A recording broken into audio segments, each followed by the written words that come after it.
On September 9, 2014, Wayne and Peifen walked into Longmen Ancient Town with no film crew, no script, and only a camera. More than a decade later, those photographs have become something more. A record of a village where carved timber halls, working shops, creekside homes, family courtyards, and ordinary daily life still occupied the same narrow lanes. This is not a complete history of Longmen. It is one afternoon preserved, and a chance to look closely at what the camera noticed.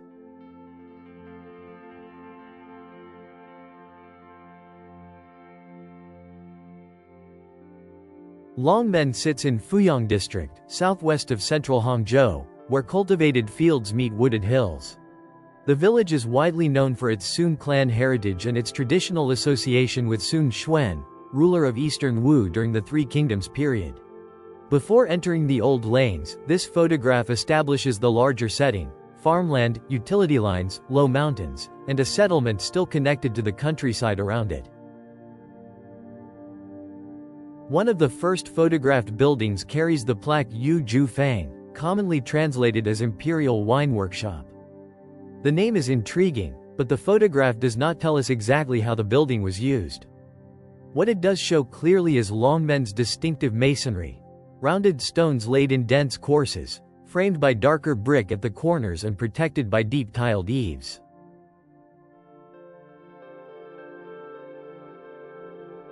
A small sign points toward Si Yuan Hall. Its name carries the idea of remembering one's source, or origins, an appropriate phrase in a village organized around family lineage and ancestral spaces. Then the lane narrows. Tall walls, damp staining, moss, and a strip of light in the distance create the enclosed feeling that official descriptions compare to a maze. Longmen's gateways often carry names or short inscriptions. The first pair reveals a plaque reading Yang Shui, a phrase suggesting rippling water. Later, Peifen pauses beneath a different inscription. Read from right to left, it forms the well-known phrase Zhuangji Ling Yun, lofty ambitions reaching the clouds. The architecture directs movement, while the words add memory, identity, and aspiration to an otherwise simple passage. The carved characters on the stone gateway identify North Street. Timber homes, lanterns, stored building materials, and two residents turn the lane into a lived-in neighborhood rather than a stage set. Peifen then gives the surrounding architecture a human scale. Beside her, patched plaster exposes brick and stone beneath, not a precise date, but visible evidence of weather, repair, and long use. At Heiwatain, or Lotus Hall, the strongest story is not ceremonial symbolism but continued use. Firewood, garden plants, laundry, a scooter, and modern walls occupy the same frame as old timber posts and tiled roofs. Longmen's appeal in 2014 came from this overlap. Historic fabric remained visible, yet people still stored things, planted things, parked vehicles, and moved through the courtyards as part of normal life. Two shops make the point even more clearly. One sells tennis and badminton rackets beneath an older timber facade.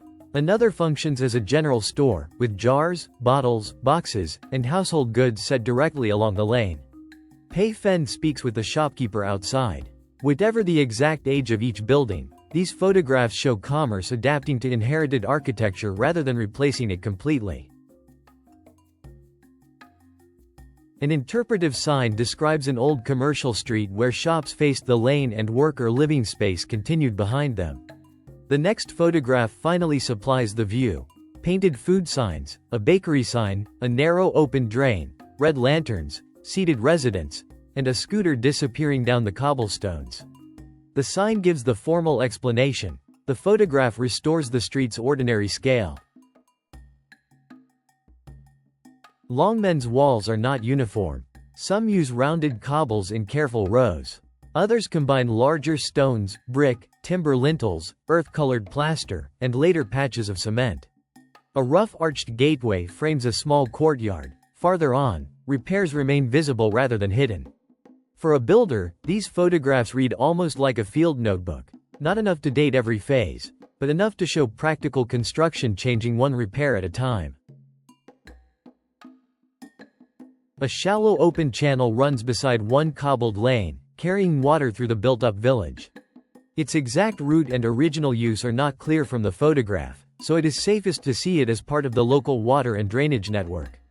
Nearby, an open-sided shelter with a long counter-like front had become storage space by 2014. The form hints at public or commercial use, but the camera cannot settle its original purpose. Longmen is presented locally as a major Sun clan settlement, traditionally connected with the descendants of Sun Quan. In the photographs, that identity becomes visible through the character Sun printed on red lanterns. The sequence moves from a full timber facade to carved work above the entrance, then through a tall doorway into a chain of inner passages. Stone walls, scooters, tools, wash areas, and red lanterns share the same compound. Another courtyard presents layered roofs, timber screens, calligraphy, and red lanterns. Inside Yingxi Hall, a large ancestral portrait hangs above a table, surrounded by ceremonial inscriptions. The four large characters express the traditional wish to bring honor to one's ancestors. The exterior photograph then returns the hall to its neighborhood setting. A plain gate, worn plaster, a high octagonal opening, and a resident passing with a shoulder pole. Here we have black sesame seeds drying in the bamboo trays. The photographs show household-scale work in progress. Stalks bundled nearby and seeds spread thinly in the sun. A wooden hand-operated winnower provides the next step in the farming story, using airflow to separate grain from lighter chaff. Above it, a plaque reads Zhang Du Shi Jia, a family tradition of farming and scholarship. The final hall widens the view to several winnowers, ladders, poles, and stored rural equipment. Here, a carved timber brace, often called a corbel, helps support the projecting roof structure where the beam meets the post. Because this piece was both structural and highly visible, the builders turned it into decoration as well as support. The layered floral patterns, geometric borders, and small figures display the skill of the woodcarver and add dignity to the building. Work like this reflected the care, status, and cultural values of the family or community that maintained the hall. Another hall reveals a remarkable architectural brace. A gray, lion-like creature crouches beside the timber framing, surrounded by curling decorative forms, while a small carved scene rises above it. The precise material is difficult to identify from the photographs. It may be stone, coated wood, or heavily weathered timber.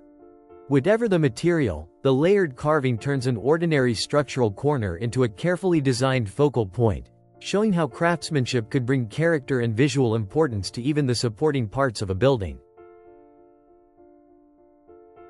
Longmen Creek provides the clearest organizing line through the village. It runs between stone embankments and whitewashed homes, reflecting walls, tiled roofs, and patches of sky. For residents and visitors alike, the waterway helped shape movement through the settlement and offered a reliable landmark within the maze of lanes. More than pleasant scenery, the creek was part of Longmen's everyday geography, connecting homes, paths, bridges, and gathering places along its banks. Along the creek, weathered masonry homes stand beside newer plastered houses with balconies, air conditioners, and solar water heaters. Traditional rooflines remain part of the village's visual character even where daily life has modernized. A narrow stone footbridge links the cobbled paths on either bank.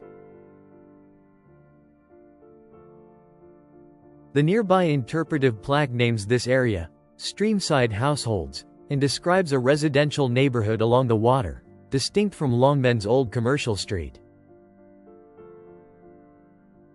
The most memorable photographs are sometimes the least formal. Peifen stands barefoot in the shallow creek, laughing and waving toward the camera. The wider view places her among stone steps, leafy hedges, cobbled walls, and tiled roofs. After so many halls, gateways, and inscriptions, these photographs bring us back to the simple pleasure of the visit itself. Two people exploring Longmen, stopping beside the water, and enjoying the cool creek on a September afternoon. The carved name identifies this as Tai Po Bridge, a granite slab crossing over Longmen Creek. For generations, it linked homes, ancestral halls, farmland, and market areas on opposite sides of the village, making it part of everyday movement through Longmen. The bridge also became associated with local wedding processions, whose bridal parties crossed here as part of village marriage customs. What remains uncertain is the bridge's exact construction date and the original reason for its name. In this photograph, Peifen stands above the inscription, with older tiled roofs and newer village buildings layered behind her. Beside Taipo Bridge, a timber pavilion sits beneath matured trees along Longmen Creek. Several residents rest on its built-in benches, talking together in the shade. The reverse view places Peifen among them and reveals the pavilion's poetic name, mountain scenery and stream sounds. Whatever its exact age, these photographs show how it was being used that September afternoon, as a comfortable shared place where neighbors could sit, exchange news, and enjoy the water beside them. At a quieter bend, shallow water passes over exposed stones beneath overhanging leaves. Reflections, low retaining walls, and creekside paths create a peaceful pause in the walk. The roofed crossing photographed earlier adds another sheltered place within the village. Modest structures like these help connect Longmen's larger landmarks, its halls, homes, shops, bridges, and lanes, into one walkable, lived-in environment.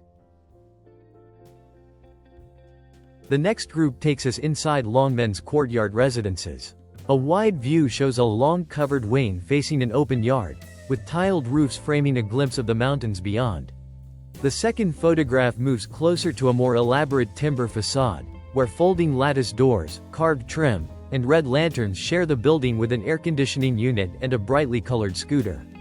Together, the photographs show these homes as inherited architecture still serving practical, everyday needs. Looking upward reveals how the courtyard house was framed. At one corner, a carved timber brace strengthens the meeting between a post and beam. Nearby, the floor joists retain the natural curves of the tree trunks from which they were cut, creating a framework that is sturdy without appearing perfectly uniform. The next views widen to show the full arrangement of columns, beams, and joists, then move closer to another decorated bracket beside a red lantern. Throughout the house, structure and ornament were designed to work together. This long covered corridor gives one of the clearest views of how people moved through the courtyard complex.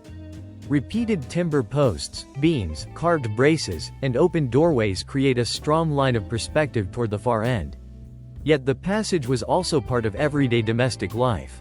Brooms, poles, hanging laundry, and a wash sink occupy the same sheltered space. The photograph shows how the corridor connected different parts of the residence, while also serving as a practical working area for the people who lived there. From the shadowed interior, one doorway frames another, and then another. The central stone opening has clipped upper corners rather than a curved arch. Beyond it, a small courtyard and a final wooden door extend the view even deeper into the residence. This layered arrangement allowed light, air, and movement to pass through a sequence of connected spaces. The photograph does not reveal the purpose of every room, but it beautifully shows how each threshold creates another framed view into the house. These three photographs show the same enclosed courtyard inside a residence that was undergoing restoration during Wayne and Peifen's visit. Beginning on the left, the view sweeps across the centered court and continues to the right, revealing covered walkways on every side. Timber columns rise from stone bases, carved braces support the deep eaves, and doors and lattice panels face inward across the stone-paved court. The unfinished surfaces and visible work let us see a historic residence in the middle of being cared for, repaired, and prepared for continued use. From beneath the front porch, the view first looks outward toward the residence's main entrance, then turns left across the sheltered frontage. The next photographs look upward, where the porch ceiling reveals another level of craftsmanship. Dark timber beams, layered carved panels, and carefully fitted decorative work transform the underside of the roof into one of the house's most impressive features. Because this residence was being restored during the visit, these close views also preserve a moment when its historic woodwork could be examined before the work was complete. Near the top of the interior staircase, the structure of the house becomes especially clear. Wide plank floors meet heavy timber beams and rafters, while naturally shaped roof joists span the vaulted ceiling above. The lower portion of the walls has been plastered, contrasting with the exposed woodwork overhead. Because the residence was undergoing restoration, the photograph captures both its traditional construction and the work needed to preserve it. From a side room on the second floor, the final view looks outward across the private front courtyard, revealing the tiled roofs and enclosed space from above. These photographs cannot answer every question. They do not provide construction dates for each wall, prove the original purpose of every shelter, or identify every carving. What they preserve is equally valuable. Longmen as Wayne and Peifen encountered it on one September afternoon in 2014. Shops operated beneath timber facades. Sesame dried in courtyards. Residents talked in a creekside pavilion. Repairs stood unfinished. Peifen laughed barefoot in the water. The village was not simply old. It was inhabited, adapted, weathered, and alive. That is the Longmen these photographs allow us to visit again. For more calm journeys through China's history, architecture, and everyday life, continue exploring with Why Visit China.